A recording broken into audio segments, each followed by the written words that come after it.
Cheung Yim, also renowned as Cheung Hung Sing, stands as a towering figure within the annals of Choy Li Fut martial arts. His life journey epitomized resilience amidst the most daunting trials imaginable.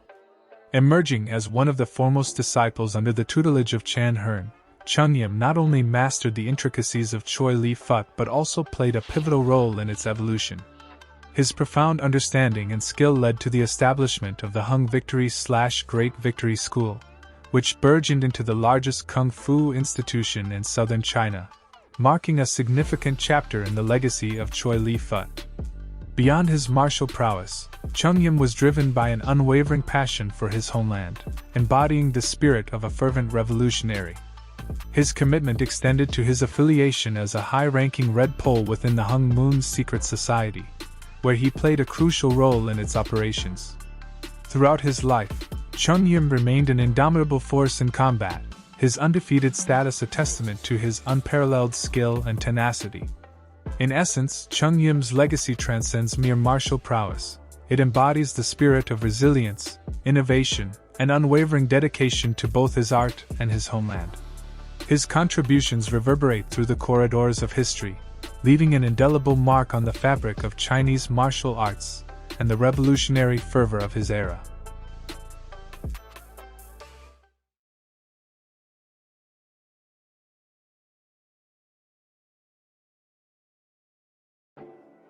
Born into the tumultuous era of the Qing Dynasty in 1824, Cheung Yim's origins trace back to Sanhui, nestled within the Sanshou region in the Dongling village, where he spent his formative years as an orphan.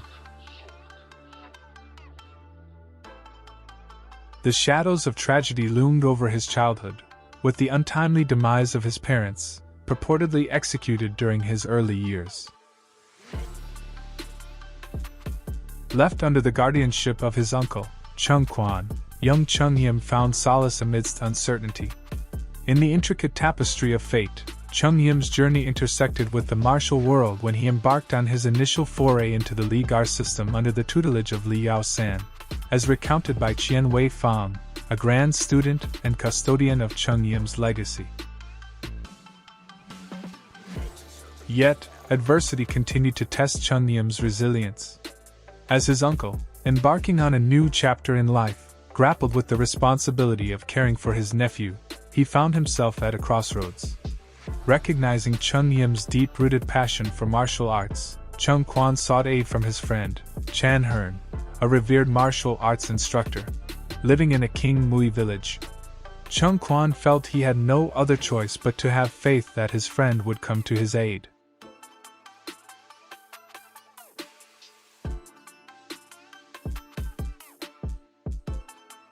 In 1836, accompanied by his uncle, the 12-year-old Cheung Yim and his uncle Cheung Quan journeyed to the Chan village of Qing Mui, where Chan Hearn resided to ask for help.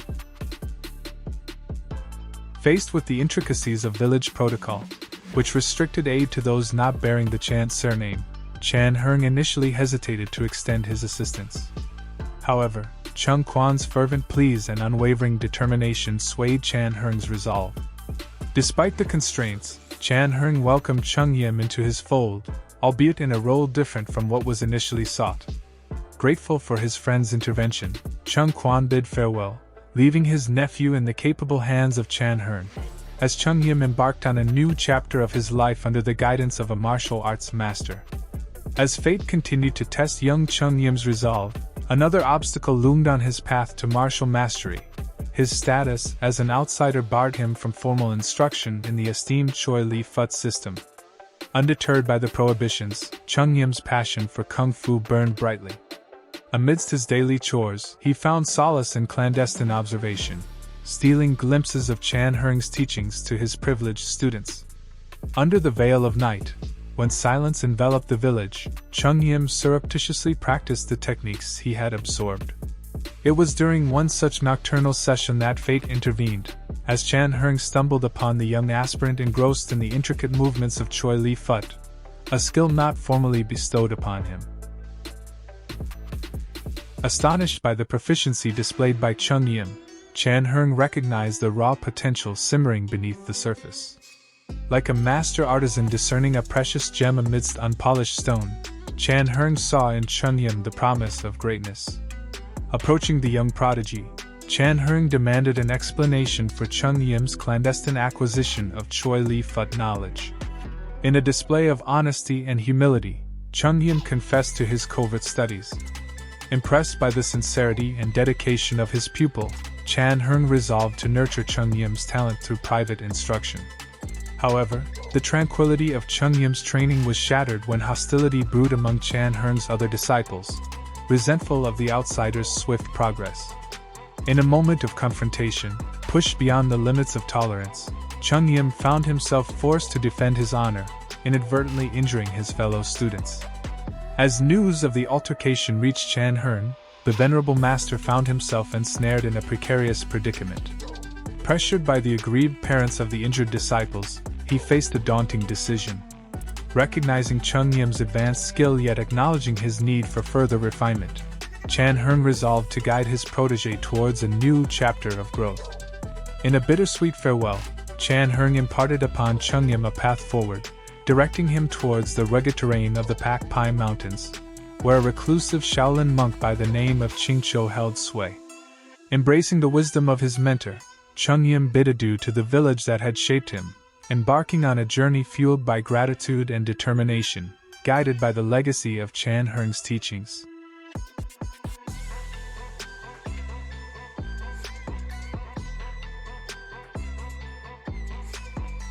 The enigmatic figure known as the Green Grass Monk, or Monk Ching Cho, in his true identity as Fan Dai Hung, bore the weight of a formidable legacy shrouded in secrecy and rebellion.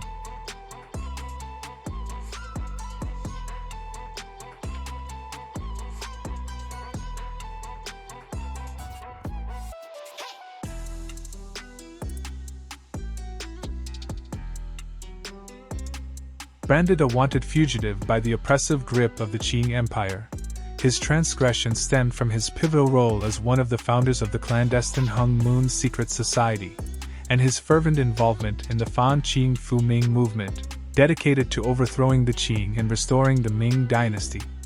Moreover, Monk Ching Cho's influence extended to the establishment of the second house of the Hung Moon, known as Hung Shun Tong, which wielded unparalleled power and fear across the expanse of southern China. The indelible mark of his legacy persists to this day, with branches of the Tongs spanning every corner of the globe, including the prominent presence in San Francisco, California, where the lineage of Fut San Hung Sing Kwun continues to honor his memory. In the year 1841, Cheung Yim embarked on his arduous pilgrimage to the Pak Pai Mountain, driven by a fervent desire to seek guidance from the elusive Green Grass Monk. Along the rugged paths of the mountain, fate led him to encounter an elderly monk, whose weathered visage betrayed the wisdom of years. Intrigued by Cheung Yim's quest, the elderly sage probed into the young man's intentions, prompting Cheung Yim to disclose his earnest pursuit of martial enlightenment under the tutelage of the legendary monk. Eager to ascertain Cheung Yim's prowess, the elderly monk challenged him to demonstrate his martial skills. With unwavering confidence, Cheung Yim unleashed the essence of his training, unveiling a mastery that resonated with the authenticity of Shaolin technique. Impressed by the young aspirant's aptitude, the elderly monk shed his guise, revealing his true identity as Monk Ching Cho, a fugitive evading the clutches of imperial persecution. In a momentous gesture, Monk Ching Cho extended the mantle of discipleship to Cheung Yim, initiating him into the sacred lineage of Fut Gar Jingjiang. Over the course of 8 transformative years, the Green Grass Monk meticulously imparted the esoteric teachings of the system, with the pinnacle being the Nei Wai Ba Gua Fist, a monumental form encompassing 1,080 intricate movements, encapsulating the very essence of the art. Recognizing the challenges posed by its magnitude, Monk Ching Cho's grand student, Chan Sing of the Fut San Great Victory School, divided the form into 3 distinct hand forms, Chung Kun, Kao Da Kun, and Ping Kun, ensuring its preservation for posterity. Yet, Monk Ching Cho's mentorship extended beyond the realms of martial prowess, as he also nurtured Cheung Yim's understanding of Chinese medicine, fostering the revolutionary spirit that burned within his disciple's soul. Together, Amidst the tranquil solitude of the Pak Pai Mountain, master and disciple embarked on a journey of enlightenment, bound by the timeless teachings of the green grass monk. Another significant contribution that monk Ching Cho made to Chungyam was bestowing upon him the new alias hungsing, which translates to victory to the Hung Moon. This name carries profound significance within the Hung Moon society, symbolizing their core mission to overthrow the Qing Dynasty and restore the Ming Dynasty to power. This hungsing name is also found in ambiguous poetry or slogans such as "The Flourishing League is victorious." The key to understanding this line is knowing who the Flourishing League is in reference to. In this case, the Flourishing League is a metaphor for the Hung Moon. And this line can be found on all of the flags of the entire Hung Moon. The name, hungsing, not only represented Chungyam's dedication to this cause but also served as a rallying cry for all members of the Hung Moon, encapsulating their collective aspiration and commitment to their historical and patriotic duty. Through this name, hungsing, Chungyam was reminded of his vital role in this larger movement, reinforcing his identity and purpose within the society. Finally, monk Ching Cho gave crucial instructions to the newly named Cheung Hung Sing as he prepared him for the next phase of his mission. He was directed to travel to Phut San, where he was to establish connections with the local triad leaders. His primary task there would be to begin the rigorous training of revolutionary fighters in anticipation of the imminent Taiping Rebellion. Cheung Hung Sing's role was pivotal. Upon his arrival in Phut San, he assumed the position of a Red Pole within the Hung Moon organization. This title was not merely ceremonial. It designated him as a military general, placing him in charge of recruiting and training a formidable force. His responsibilities included not only enhancing the physical capabilities of the fighters but also instilling in them the ideological fervor necessary to engage in a prolonged struggle against the Qing Dynasty. As a Red Pole, Cheung Hung Sing's influence extended beyond martial training. He was a key figure in strategic planning and operations, coordinating with other triad factions to unify their efforts towards the common goal of restoring the Ming Dynasty. His leadership was crucial in fostering solidarity and resilience among the revolutionaries, who looked to him as a symbol of their shared aspirations for liberation and renewal. Notably, the city of Phut San emerged as a central hub for the headquarters of the Sam Hop Hui, a covert society whose inception owed its existence to monk Ching Cho. Leading this society within the city was Li Wen Mao, a figure credited with establishing combat opera troops known as Civil Tigers, Brave Tigers, and Flying Tigers, all stationed in Phut San. In a forthcoming development, Cheung Hung Sing was destined to ascend to the position of one of the generals in the forces of the Sam Hop Hui. With farewells exchanged between Cheung Hung Sing and monk Ching Cho, who stood as his ultimate and most influential instructor, he commenced his journey towards the city of Phut San. After this juncture, there exists no further information concerning monk Ching Cho, and due to his age during that period, it is presumed that he might have passed away not long after.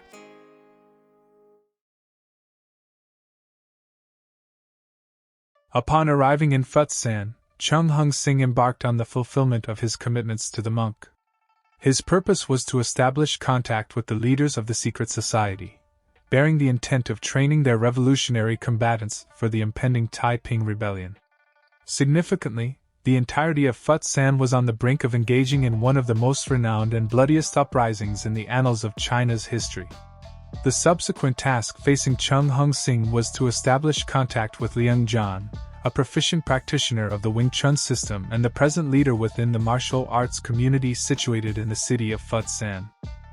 Protocol dictated that a new instructor meet with the senior martial arts figure in the area to seek permission for launching a new school within the vicinity.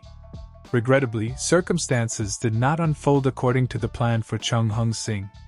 On a particular day, a disciple of Liang Zhan received Cheung Hung Sing at Liang Zhan's residence and extended a cup of tea to him. Just as Cheung Hung Sing moved to accept the tea, the disciple unexpectedly launched a Wing Chun Bug strike, a finger jab directed at the eyes. Responding with swift reflexes, Cheung Hung Sing adeptly evaded the incoming attack and promptly countered with a forceful palm strike aimed at the young student's midsection. The Wing Chun disciple was propelled several feet away, sustaining significant injury. Upon learning of the incident, Liang Zhan became greatly agitated and challenged Cheung Hung Sing to a duel involving poles.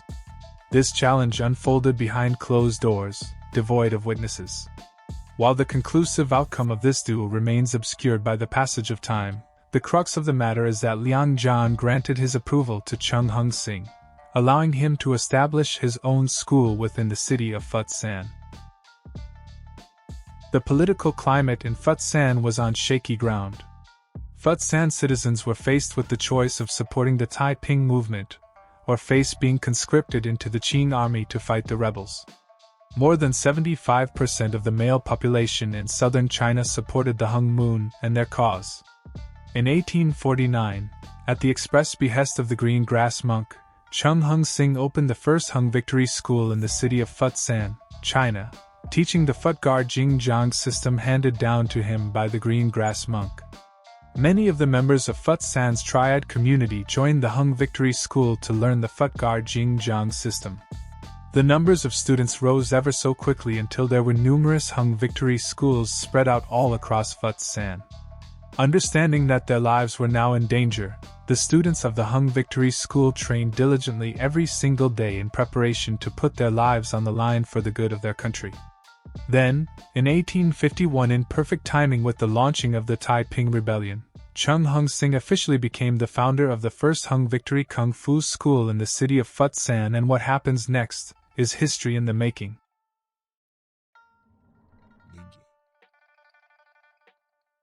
In the year 1851, the Taiping Rebellion was launched. In the period leading up to the uprising, Cheung Hung Sing brought together all of his schools in Fut San and officially established his Hung Victory School. While some may contend that the Hung Victory name could have been deemed illegal, they might not have been aware of the presence of over 100 secret society groups known as Tongs in the Guanxi Mountains during that time. Of these, more than 60 Tongs incorporated the term victory in their names. Furthermore, before Cheung Hung Sing adopted this name, Hung Victory was already in use by one of these Tongs in the Guanxi Mountains and continues to be employed by triad societies today. In the past, there has been speculation about the martial arts system that Cheung Hung Sing actually taught when he established his hungsing Kun in Fut San. The truth of the matter is that Fut Gar Jingjiang was the only system Cheung Hung Sing completed. In this case, his Kung Fu was a mixture of Fut Gar Jingjiang, Choy Li Fut, and Li Gar Kung Fu. According to various sources, there are claims that around 1856, Cheung Hung Sing sought permission from Chan Hung to establish a school in Kong Moon. Allegedly, he also asked to use Chan Hung's school name of Great Sage instead of his own Hung Victory School. Employing this name might attract undue attention. Between 1851 and 1864, during the Qing Dynasty, Cheung Hung Sing's circumstances did not allow him to remain in one location for extended periods due to his involvement in the revolution. Within this some time frame, he revisited his birthplace in the Sanshou Dongling village and founded a school there, where the Cheung surname was common among the residents. Among the myriad of clandestine organizations in southern China, the Hung Society stood out as one secretive group that faced the most severe consequences. For those apprehended, there was no recourse to justice or the possibility of imprisonment.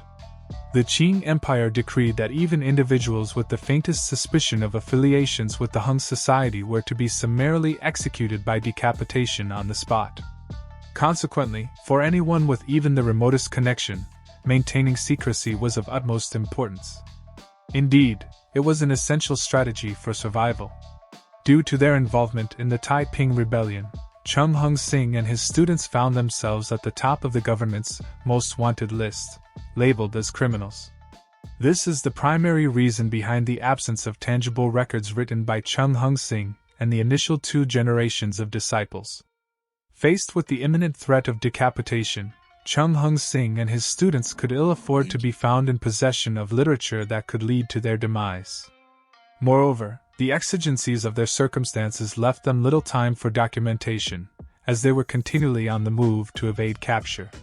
The only secure means available for preserving their history was oral transmission. It wasn't until approximately a century later, 1951, that the history was finally documented by great Victory Choy Li Fut disciple, Chen Yilin, at the behest of Premier Zhou Enlai. Further indications of Cheung Hung Sing's affiliation with the Hung Moon can be discerned in various aspects such as the hungsing bow, the hand forms, and even the floor patterns. Additionally, a revolutionary poem adorns his school, reinforcing this connection. The initial line of the poem reads, "The big bird spreads its wings like an overturned hand." The second line reads, "The scholar who excels so much that his name or fame will endure eternally." Continuing with the third line, it expresses salutations to the brothers in the 5 lakes and 4 seas. Lastly, the fourth line conveys the message that the sun will shine radiantly for countless generations. Hidden within the poem lies a covert motto achieved by selecting a single word from each line.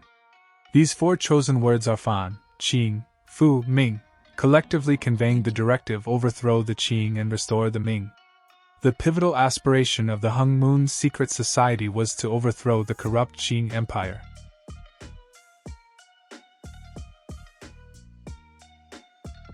Due to the absence of proper record-keeping, numerous tales have arisen over the decades since the inception of the Fut San Hung Victory School, allowing for the proliferation of various narratives. One of these unverified accounts, originating externally from the Fut San Great Victory School, recounts an incident involving Cheung Hung Sing's occupational endeavors and an encounter with a local troublemaker in the King Mui area. The following story, purportedly occurring around 1856. After parting ways with Chan Hung, Chung Yim found employment at a tobacco shop on Fu Shijie, Floating Stone Street, in Kong Moon. On a New Year's Eve, he crossed the river to Fu Tao Xiang, Floating Head Village, for a bill collection. Returning late into the evening, he discovered that the boat service had concluded for the night, with the sole available late-night boat belonging to Sifu Zhao Huan, known for his unpleasant disposition. Aware that Chung Yim was Chan Hung's top disciple, Zhao Huan sought a pretext to challenge him. Taking advantage of the situation, he offered a late-time match at Goshan Da Dog Hill, in Jaekong Moon. Both Chan Hung and Chung Yim perceived Zhao Huan's belligerent nature and entertained the idea of imparting him a lesson. Chung Yim consented to the duel with Zhao Huan. They agreed that during the bout, Chung Yim would employ the repetitive lightning palm strikes technique on Sifu Zhao Huan. The plan involved Chan Hung sitting in the front row, observing the fight to identify Zhao Huan's vulnerabilities. A prolonged battle ensued between Chung Yim and Zhao Huan, with either revealing signs of yielding. After a period, Chan Hung noticed a weak point in Zhao Huan and began clapping his hands. While some interpreted Chan Hung's clapping as applause, it was, in fact, a signal for Chung Yim to execute the repetitive lightning palm strikes technique. Understanding Chan Hung's intention, Chung Yim promptly administered the palm strikes targeting Zhao Huan's vulnerabilities. Gradually, Zhao Huan's ability to counter or resist dwindled.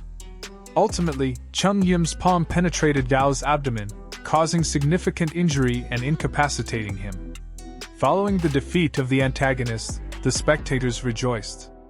Many of Zhao Huan's own students run up to Cheung Hung Sing, congratulating him, and asking to be taken as his new students.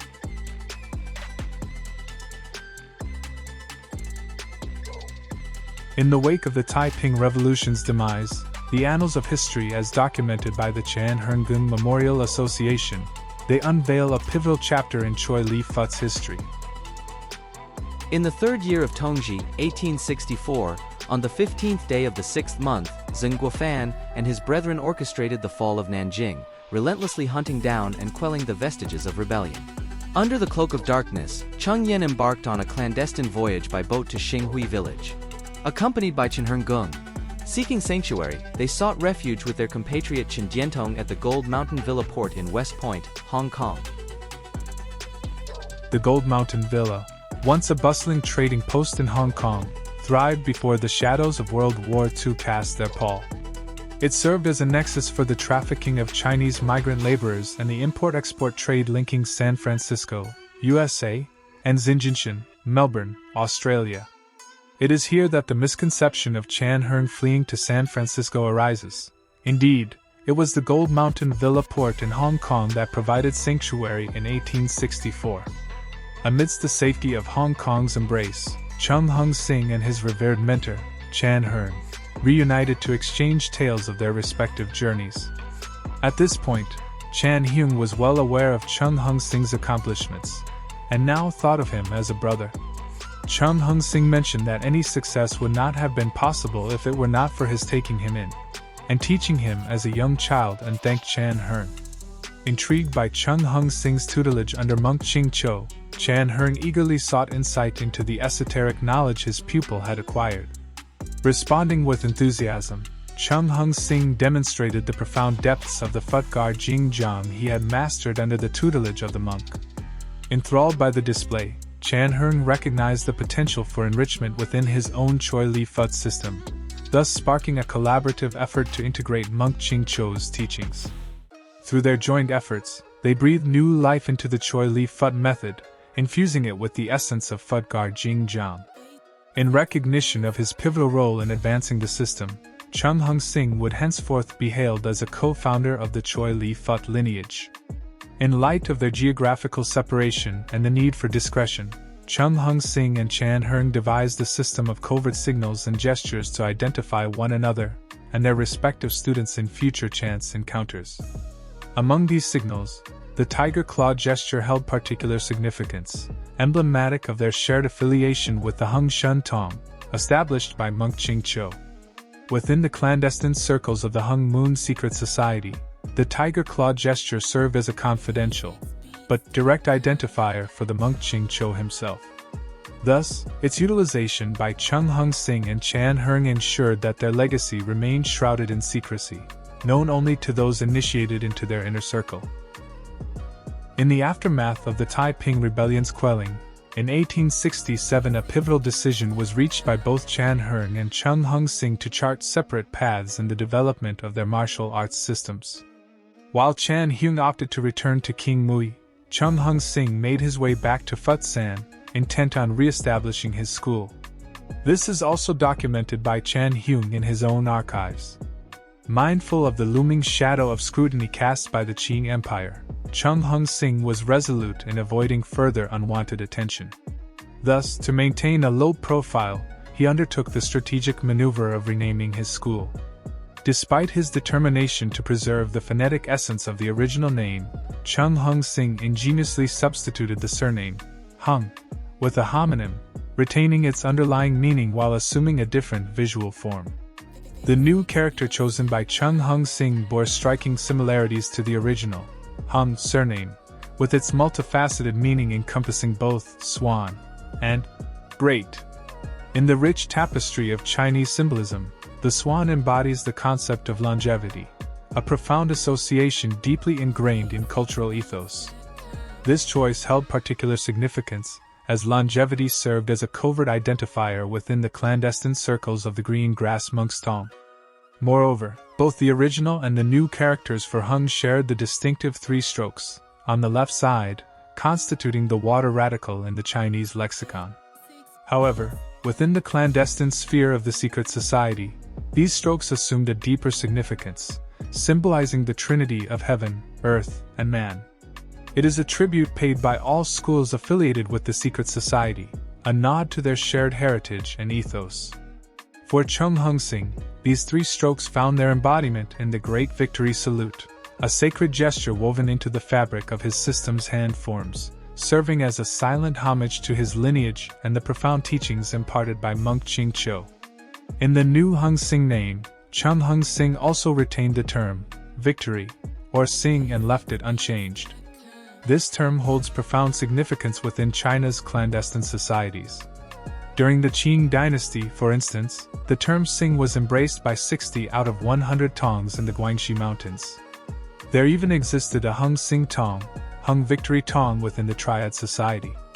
Contemporary examples such as the Hop Sing Tong, Sui Sing Tong, and Hip Sing Tong still incorporate the term Sing in their own titles. During this period, Cheung Hung Sing formulated three stringent guidelines regarding who should not be imparted with martial arts knowledge. The initial directive was to refrain from instructing government officials.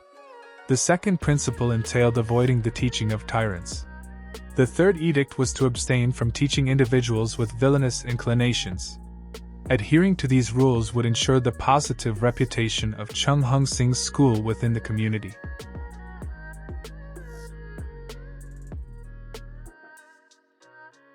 In 1883, Cheung Hung Sing was acutely aware of a young practitioner of Hung Gar named Chan Sing who shared a distinctive connection with Master Yuan Hai. The Sifu of Professor Lao Bun was once Chan Sing's instructor in the Hung Gar style, had also formed a close friendship with him. Chan Sing, alternatively known as Chan Ngao Sing, had achieved considerable renown due to his reputation as an impressive fighter, earning him widespread acclaim. This caught the attention of Cheung Hung Sing, compelling him to entrust Yuan Hai with the task of approaching Chan Sing and persuading him to become part of the Fut San Great Victory School. Nonetheless, it was understood that this endeavor wouldn't unfold seamlessly.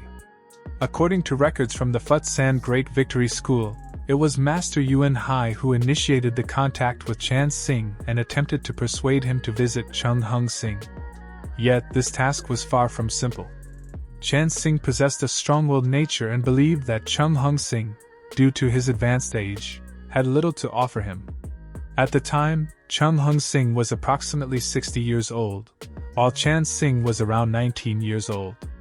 Nevertheless, Yuan Hai was determined not to return to Fut San without Chan Sing, who eventually consented to at least listen to the message Cheung Hung Sing had to convey. On the day when Chan Sing arrived at the Hungsing Kun, Cheung Hung Sing immediately focused on the matter at hand. He openly acknowledged being well informed about Chan Sing's reputation and expressed his desire to personally train him. Initially, Chan Sing resisted the idea of becoming a student under Cheung Hung Sing. He held a strong belief in his own fighting skills and was content with the knowledge he had acquired thus far in his life. Furthermore, he already had a Sifu. Recognizing that persuading a young fighter like Chan Sing required a particular approach, Cheung Hung Sing devised a plan. He proposed a friendly test of skills to Chan Sing, which the latter agreed to without hesitation. Chan Sing believed that a bout against an older practitioner like Cheung Hung Sing would be an easy victory for him. However, his confidence was shaken when Cheung Hung Sing revealed the anticipated outcome of the match even before it began. Chan Sing must have considered Cheung Hung Sing quite unconventional in his approach. Essentially, Cheung Hung Sing outlined a sequence. He would first make Chan Sing fall backward, then to the left, and finally to the right. Remarkably, Cheung Hung Sing executed his unique drunken techniques, as found in Zhui Jiao Lan Da Kun, precisely as he had foretold. In a series of 3 moves, Chan Sing found himself falling exactly as predicted, first straight back, then to the left, and ultimately to the right. As Cheung Hung Sing had anticipated, his demonstration of skill proved compelling enough to sway Chan Sing to become a member of the Fut San Great Victory School. Consequently, during the subsequent decade from 1883 to 1893, Cheung Hung Sing took on the role of Chan Sing's personal instructor, imparting the teachings of Great Victory Choy Li Fut. Gradually, Chan Sing evolved into one of Cheung Hung Sing's most reliable and esteemed disciples. There was a distinct possibility that he was being positioned as the prospective successor to the leadership of the Fut San Great Victory School. Meanwhile, other students under Cheung Hung Sing's tutelage had already established their own schools during this period.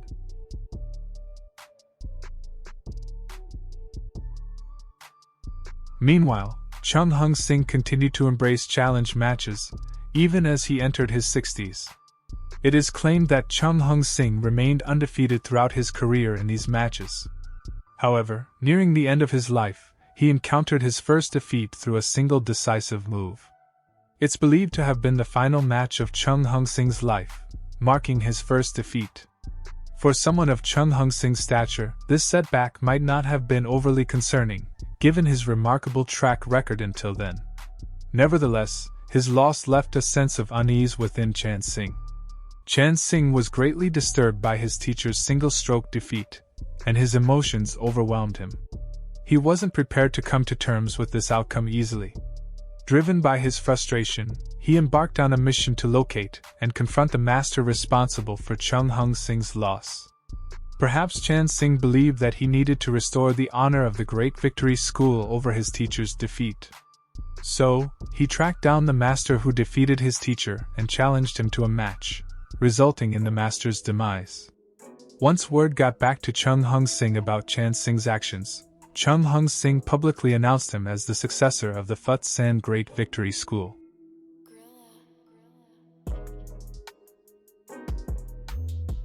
As documented by the Fut San Great Victory School, Cheung Hung Sing was married to a woman named Chan Kei, and together they had 2 sons. Unfortunately, their 2 sons passed away early on in their lives. Sadly, his bloodline stopped there. Then in 1893, during a party attended by Cheung Hung Sing and Chan Sing, Cheung Hung Sing fell seriously ill at the age of 69 years old. Chan Sing attempted to arrange for his own doctor to see him, but unfortunately, time had run out. Cheung Hung Sing, the visionary behind the establishment of the Fut San Great Victory School, and the most famous individual to ever emerge from the legacy of the Choy Li Fut system, passed away due to complications arising from his illness. This transition marked Chan Sing as the rightful successor of the Fut San Great Victory School. Cheung Hung Sing's senior student named Louis Chun established his own school in Guangzhou, while another high-rank senior student of his named Yuan Hai continued as the successor for the Hong Kong hungsing Kun. However, Yuan Hai's final student by the name of Lao Bun was the first person to move outside of Asia and establish the first branch of the Fut San Great Victory School on American mainland soil, and established America's first and oldest existing kung fu school to date. Other notable students included Zheng Sambing, Tom Lup, Li So, Li Yan, Wang Fuk, Wang Sei, and Chen Min, and so many more. Currently, Cheung Hung Sing's legacy can be found on almost every continent of the world today. The Yuan Hai/Lao Bun lineage have grown to 6 or 7 generations and still running strong. The American hungsing Kun is now close to 100 years old and still growing, with the 4th generation leader Grandmaster Dino Salvatierra.